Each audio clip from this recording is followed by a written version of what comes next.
নমস্কার। আজকে আমরা বৃশ্চিক রাশির বিষয় নিয়ে কথা বলবো।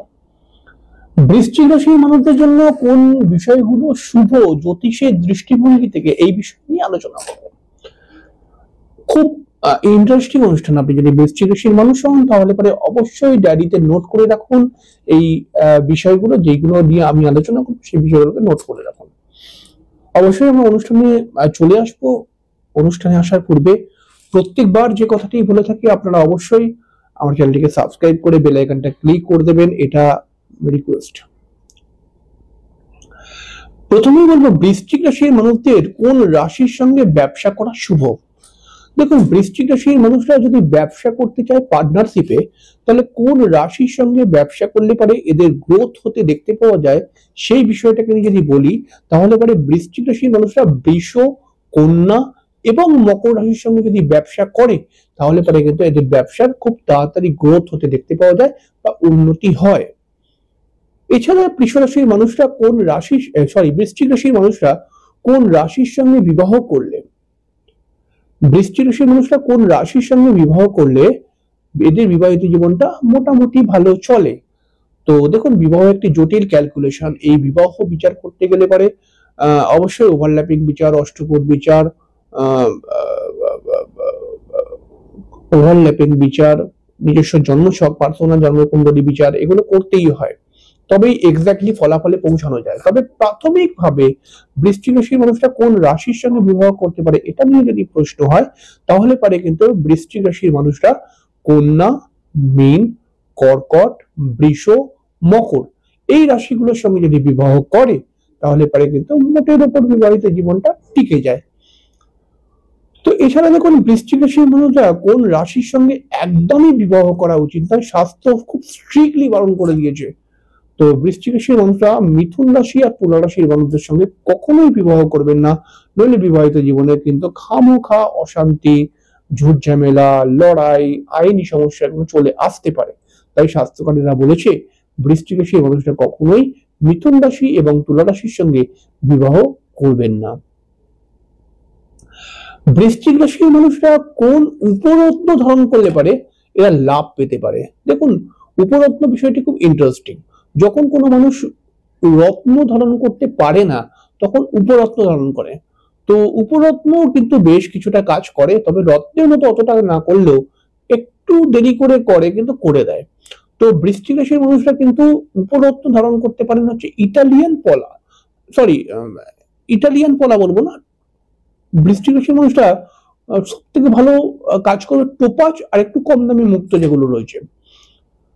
তো এই দুটো উপরত্ব যদি ধারণ করে নিতে পারে তাহলে পরেও কিন্তু এদের কাজ হয়, এরকম দেখা গেছে। তবে উপরত্ন একটু দেরি করে ফল দেয়। তো এরপর দেখুন, বৃশ্চিক রাশির মানুষরা কোন মূল ধারণ করলে পারে এরা নিজের সমস্যা থেকে বেরিয়ে আসতে পারবে বা নিজের জীবনকে সুন্দর করতে পারবে। শাস্ত্রকারীরা বলেছেন যে বৃশ্চিক রাশির মানুষরা যদি অনন্তমূল আর ক্ষিরিকামূল দুটোকে একসঙ্গে মিশিয়ে লাল সুতো দিয়ে ভালো করে বেঁধে যদি হাতের মধ্যে ধারণ করতে পারে তাহলে এদের কিন্তু শুভ ফল প্রাপ্তি হয়। তবে এখানে একটা কথা মাথায় রাখতে হবে, অনন্ত এবং ক্ষিরিকামূলকে পড়তে গেলে পারে একটুখানি নিয়মটাকে মানতে হবে। কেমন করবেন?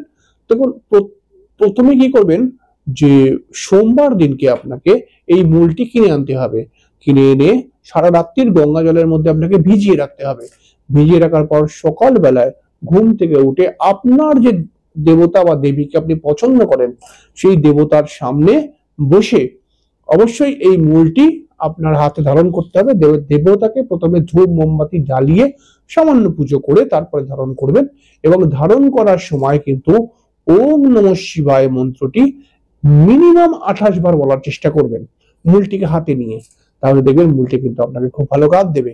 এবং 15 দিন অন্তর অন্তর মূলটি পরিবর্তন করতে হবে, একই এই নিয়মেই আবার করতে হবে। বৃশ্চিক রাশির মানুষদের জন্য সব থেকে শুভ সংখ্যা কোনটি?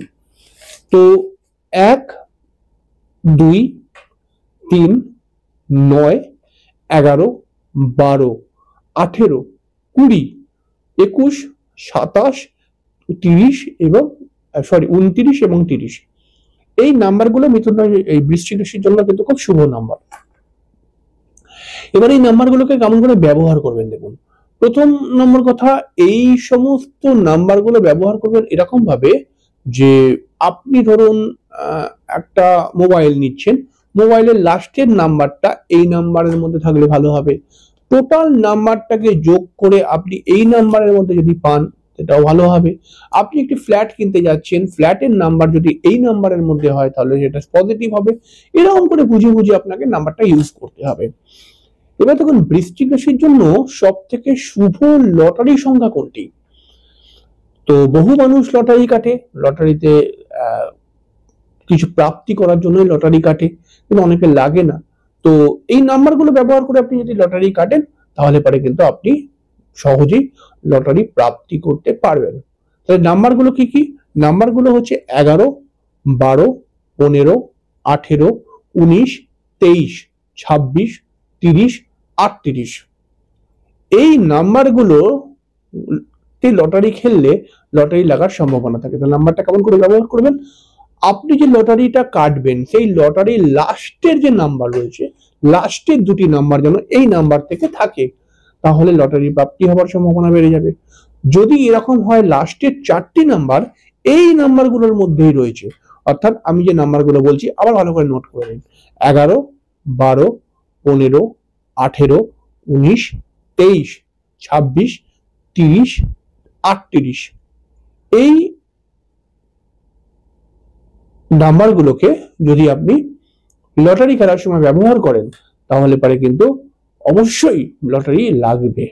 তো তবে একটা কথা আমি বলবো লটারি খেলার সময়, যে আপনার নিজস্ব জন্মছকের মধ্যে লটারি খেলার যোগ থাকলে পরে লটারিটা লাগে কিন্তু খুব কুইকলি, তো নচেত লাগতে চায় না। তো একটু সেটাকে জ্যোতিষ সঙ্গে আলোচনা করে নিতে হবে আপনাকে।